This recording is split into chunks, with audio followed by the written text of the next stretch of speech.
চায়, বস্ত্র চায় বলে কার সাথে তিনি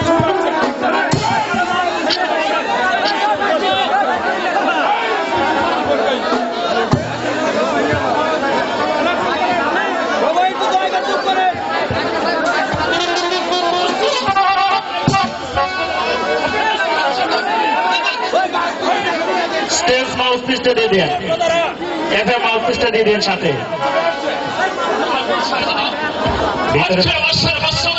সুখ শান্তি থাকতে পারে সমস্ত প্রজারা আখি মঞ্চ বসেছে। কি চায় প্রজারা? প্রজারা চায় 18 বছরের প্রস্তুত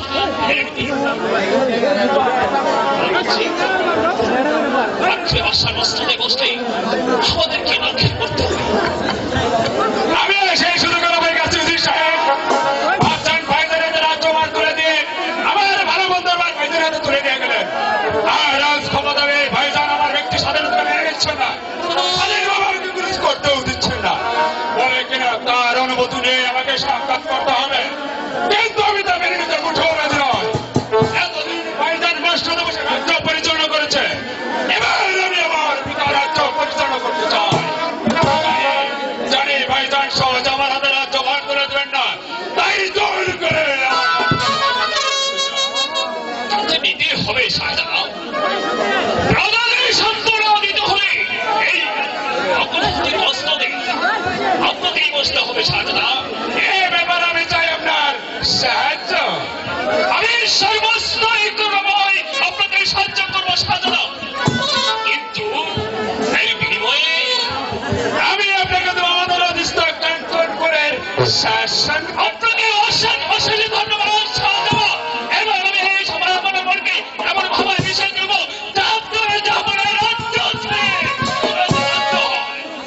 তাই করতে হবে। উজির সাহেব মনে রাখবে, আমি যদি মুখঘাটির মসনদে বসতে পারি, আমি নাই কাঞ্চনপুরের শাসন। কথাটা যেন সরম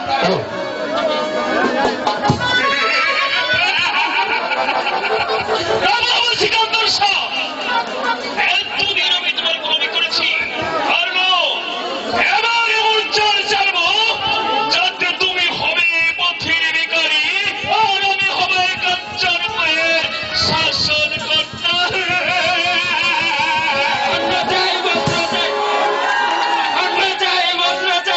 এই প্রজা ছুটে যাচ্ছে সিকান্দর সর্বস্ত্র দিতে উপায় নেই, উপায় নেই। উজির সাহেব জানাও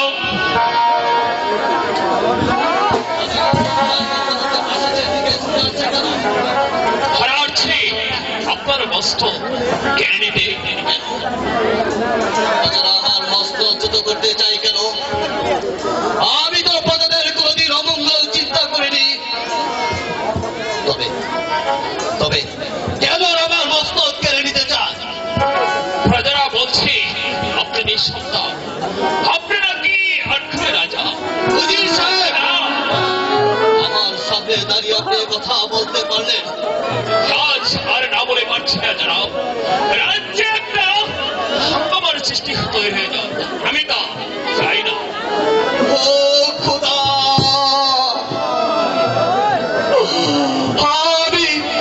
আমি নিঃসন্তান আটঘরে নবাব বলে অপবাদ আজ আমাকে শুনতে হলো। তাই শুধু তাই নয় যাহমারা, প্রজারা বলছে আটঘরে নবাবের রাজ্যে সুখ শান্তি থাকতে পারে না। প্রজাদের কথা নাকি হ্যালো, আমি আর শুনতে চাই না উজির সাহেব, আমি আর অপবাদ শুনতে চাই না। এতদিন তো আপনাকে কিছুই বলেনি জনাব, সব আমরা নীরবে সহ্য করেছি। আজ যে বলতে বাধ্য হয়েছি। প্রজারা বলছে হাটঘরে নবাবের রাজ্যে থাকবো না, সবাই এই রাজ্য ছেড়ে চলে যাব। এখানে থাকলে আমাদের স্ত্রী পুত্র নিয়ে না খেয়ে মরতে হবে। প্রজারা ঠিকই বলেছে উজির সাহেব, থাকবে? কেন তারা স্ত্রী পুত্র নিয়ে মৃত্যুকে বরণ করে নেবে? তাই প্রজাদের সুখের জন্য আমি কি করবেন জাহাপানা? এগোকে নিয়ে এই রাজ্য ছেড়ে চলে যাব। কি বলছেন জাহাপানা? আপনি এই রাজ্য ছেড়ে চলে গেলে এই মস্তক চালাবে কি? কেন অস্ত্র চালাবে? আমার পাড়ার ছোট ভাই ইব্রাহিম আর পরামর্শদাতা হিসেবে থাকবেন আপনি। জানাও, জানি এই মুহূর্তে আপনার এই রাজ্য ছেড়ে চলে যাওয়াই উচিত, কিন্তু আমি ভাবছি আপনি যাবেন কোথায়? কোথায় যাব তা আমি বলতে পারি না অজির সাহেব। কারো কাছে আশ্রয় না পাই, পরে পরে কোথাও একটি কোনো ঘর তৈরি করে দেব। কোনো কাজ না পাই, ভিক্ষা করে ক্ষুধা নিবারণ করব।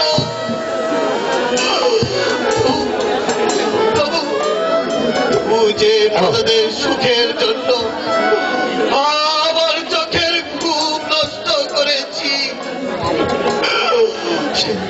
সেই প্রজাদের জন্য আমি সইতে পারবো না উজির সাহেব। আমি চলে গেলে প্রজারা যদি সুখী হয়, তাহলে যে আমি আর সুখী হব। আমি আপনার ইচ্ছার বিরুদ্ধে আমি কিছু করতে চাই না জাহাপানা, কারণ আমিও চাই এই রাজ্যের প্রজারা সুখে থাক, শান্তিতে থাক, শান্তিতে থাক। খোদা!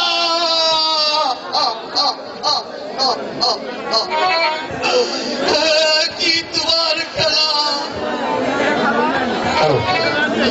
একের পর এক সান্ত্বনা।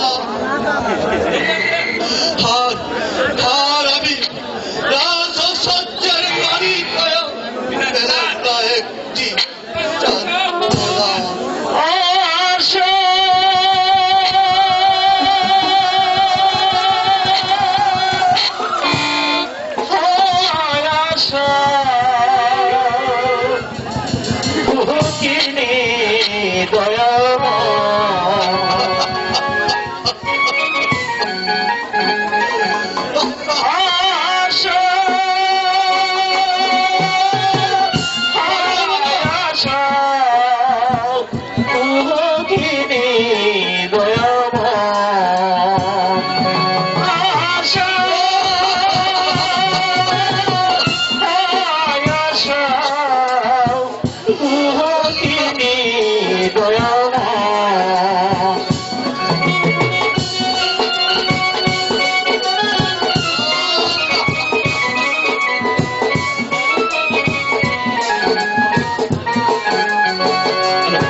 করে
কেঁদেছি, কত কেঁদেছি, তবু তোমার দয়া হয় না। একটি একটি সন্তান আমাকে দিলে না।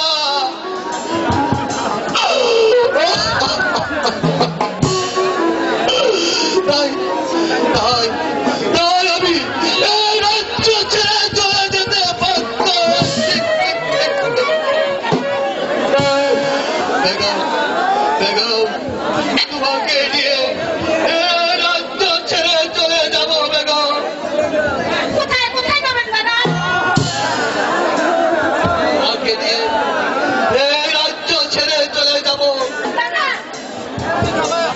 প্রজারা প্রজারা বলেছে আমার মুঠো আট করে নবাবে রাজ্যে থাকতে নাকি তাদের না খেয়ে মরতে হবে। আর আর বলেছে আমার মুখ দেখাও নাকি তাদের পা। কি বলছেন দাদা? কি বলছেন? এই অপবাদ আমি কিছুতেই সহ্য করতে পারবো না দাদা। এই প্রজাদের সুখের জন্য আমি এত করেছি, সেই প্রজারা এই কথা বলছে, আমি এতে কিছুই সহ্য করতে পারছি না দাদা। আমি যে কিছুই সহ্য করতে পারছি না।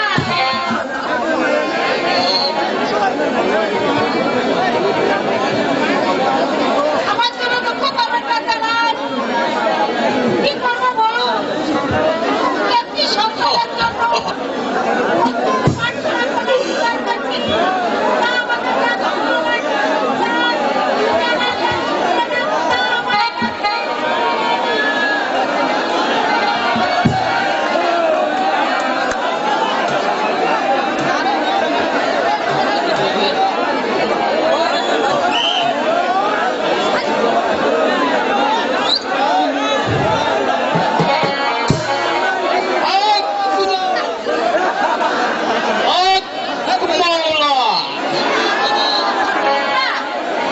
আপনি রাজপ্রাসাদে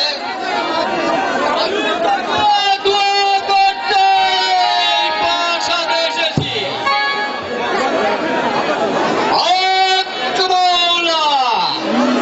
কিসের না বাবা? নবাব চিরান্দার শাহ আজীবন পদরের পদার্পণে এই রাজ্য চালাইতে পারে। এই প্রজারা যেন নবাবের জয় গানে মুখর থাকতে পারে। হক মাওলা। আপনার তো সফল হবে না বাবা। আমি প্রজা পালনে আজ ব্যর্থ হয়েছি, তাই তাই প্রজার আমার মস্তক কেড়ে নিতে চায়। কেন তোর মস্তক কেড়ে নিতে চায়? আমি নিঃসন্তান করে নবাব বলে না, তাদের প্রজারা তাদের সুখরা ফিরে পাবে। সে কেমন করে দাদা? তুই সন্তানের জননী হবি বাবা। হ্যাঁ, তারা অত্যাচার করছিস তাই না? ওই খোদার লীলা বোঝা বড় দায়। বাবা, আমি সত্যি সত্যি সন্তানের মা হবো। হ্যাঁ, এই নে মা, কাল সকালে গোসল করে ও তোর এই ফলটা খেয়ে নেবে, তাহলেই দেখবি তোর সন্তান জন্মেছে। তাদের মনে কোনো দুঃখ থাকবে না। ওই পদের কাজে তোদের নামে কোনো অবভাত তুলতে বা সাহস পাবে না। বলবেন বাবা? চলি হক মাওলা। হক মাওলা। হক মাওলা। আমার পিতা যায়নি বেগম। তোমার ফরিয়াদ ওই খুদাতার দরবারে পৌঁছে গেছে। যাবো না। তাই তাই এতদিন পর এসো এসো বেগম, কথাটা প্রাসাদের সবাইকে জানাতে হবে। এসো এসো বেগম, এসো বেগম।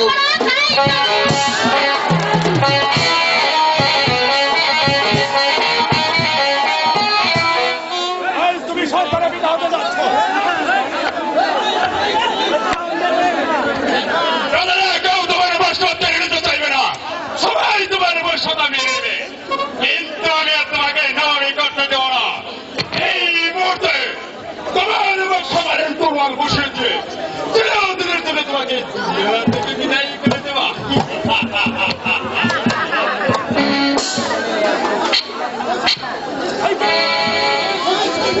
এই সংবাদ উদ্দিন সাহেব,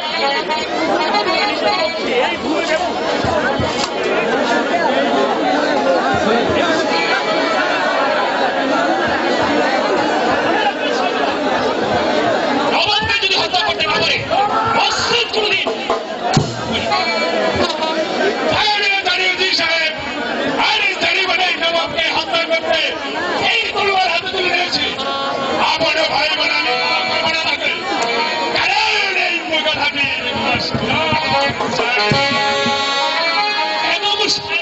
মাথাতে যাচ্ছে, প্রজারা করে আপনার ভারতকে সারা দিবে না। তাই আপনার নিজের ভবিষ্যৎ নিজেই করে তুলতে হবে।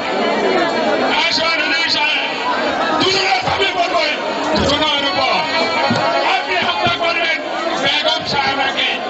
এই লেগের করবো কেউ জানবেও না, কেউ শুনবেও না।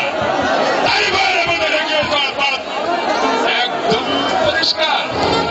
আসুন, দেরি করে যে আমাদের কাজ আজকে হবে না। এই চলুন শাহজাদা।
শীঘ্রই প্রাসাদ ছেড়ে পালাও,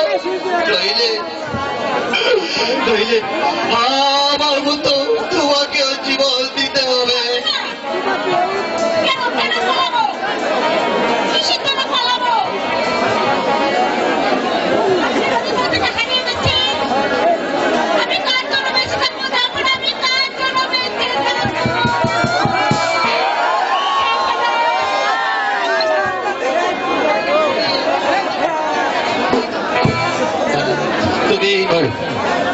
তুমি ঠিকই বলেছ সেলিম,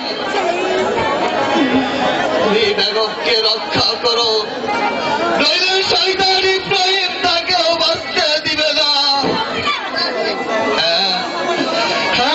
ইব্রাহিম যে দস্যু